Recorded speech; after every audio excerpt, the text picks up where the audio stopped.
Good afternoon. I'm Felicia Lawrence alongside Anne Marie, who's in for Dustin. After a 33-hour manhunt, a suspect is in custody in connection with the killing of Charlie Kirk. It was this morning that state and federal officials announced that the suspect, Tyler Robinson, was arrested. We're told he has no prior criminal history and currently is held without bond. And sources say he is not cooperating with investigators at this time. Here's Lee Waldman with the latest.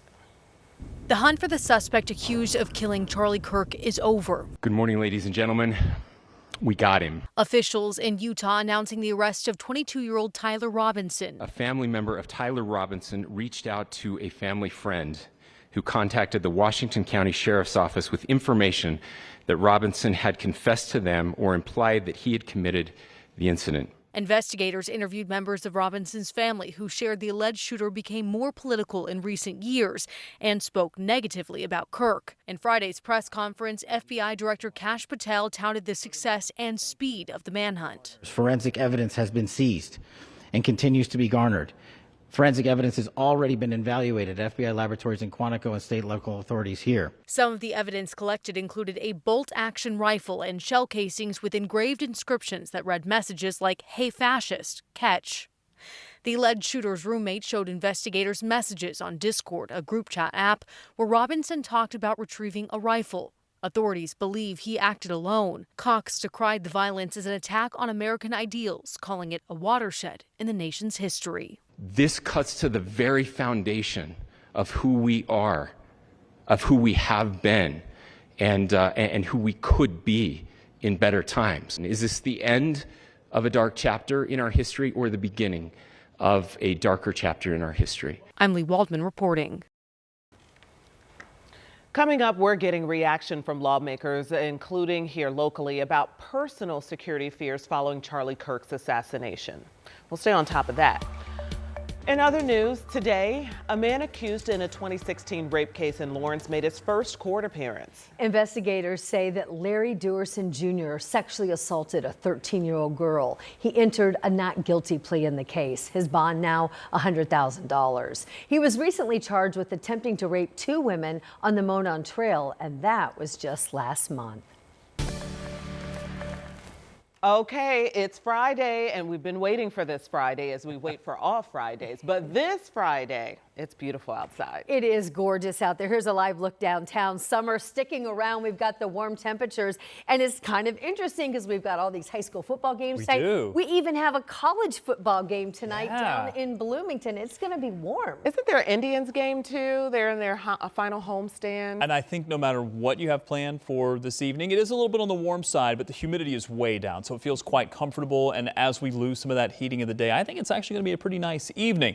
It is a bit on the drier side. Yes. I know we're heading into the weekend, and we don't necessarily want rain on the weekend, but there may be a chance that going into the weekend. I know. There is a chance that we could see some showers and storms looking for your Saturday. I'm going to talk about that. Let me get you through this evening. Overnight. First. Okay. Overnight while sleeping. I think the better chance is overnight. But I think if you've got plans outdoors on Saturday, you're going to want to pay attention to the forecast. And I want to get you through tonight and into early part of tomorrow because that looks great. We're sitting at 84 currently. It is a bit on the warmer side.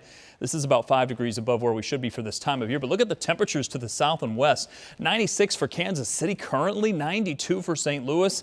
Certainly no sign of fall just yet, except that if you look outside, because it's been so dry, we're already starting to see many of the leaves change color and even fall from the trees. It is a quiet forecast for now. But turn your attention to the north and west, and this is the next system that we're going to be watching to see if it will trigger a few showers and storms that may make their way here by sometime tomorrow evening. Now, that's a good ways away, so we still have some travel time before any of those showers and storms arrive here, so it's not going to impact any of the football games that are happening for tonight. Temperatures will come out of the 80s. They'll head into the 70s. We expect clear skies.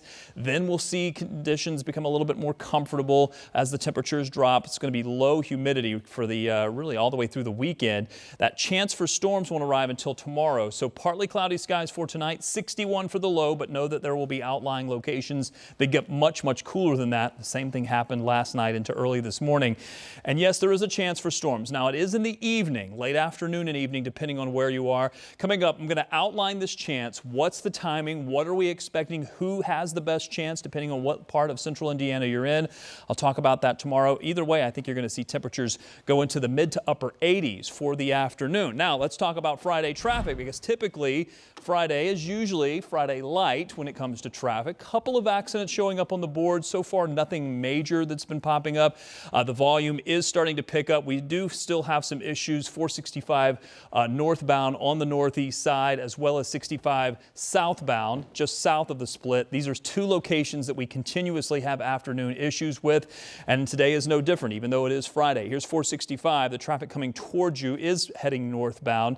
Certainly some increased volume as they continue that construction approaching Interstate 69. And then looking at Interstate 65, this is near the Raymond Street exit there. There's one vehicle that's on the side of the road there. There was an emergency vehicle on the scene, a police vehicle earlier, but that is no longer there that I can see from this video. But of course, that is also going to slow you down because of the ongoing construction that's going there, as well as the increased traffic because it's the afternoon rush. As we get in through the weekend, let's get there safely. Mind yourself out there on the road.